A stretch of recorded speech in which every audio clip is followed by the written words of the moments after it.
Hello and welcome to another Be.Tech.Construction lecture, carrying on with the Mental Wellbeing in Construction series, how building design can affect mental health. It's based on this book, Happy by Design, A Guide to Architecture and Mental Wellbeing by Ben Channon. Lecture 5 is Aesthetics. Sight is a very important sense when it comes to happiness. Obviously we all have different tastes and different opinions as to what looks nice. In this lecture we will be discussing how aesthetics relate to mental well-being.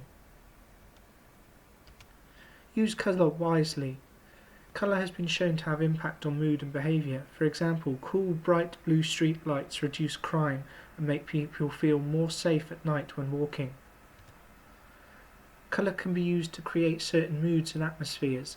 For example, yellow is often associated with the sunlight and can impact happiness. Greens and blues are considered calming, so are better suited to spaces intended for rest. There is such a thing as too much colour, and some colours do not complement each other. Too much colour can be overwhelming, so careful planning is needed. Different colours can have different meanings in different cultures. This could be an important consideration depending on what the building is intended for. Make the building exterior and interior visually interesting. As humans, we actually spend a lot of our time replaying the past in our heads or planning the future. We're usually not in the moment. Research shows that a kind of meditation called mindfulness promotes people being in the present, and that is beneficial to their mental health. Striking and beautiful design can help pull people into the present moment to appreciate what they are looking at. Make buildings and their parts legible. Buildings and spaces should be simple to navigate. Use clear signage to help people find their way to where they want to get to. It can be highly stressful getting lost in a building.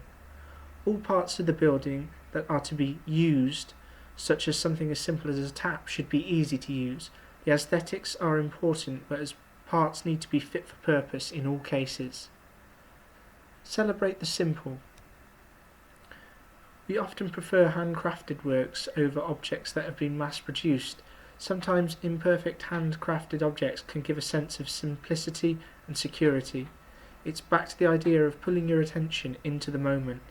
Handmade pottery and canvas paintings can help us appreciate the here and now, which has been shown to improve happiness and reduce stress and anxiety. Get the proportions right. Proportions are very important when trying to make something look aesthetically pleasing. You want your building to look aesthetically pleasing from a distance and up close.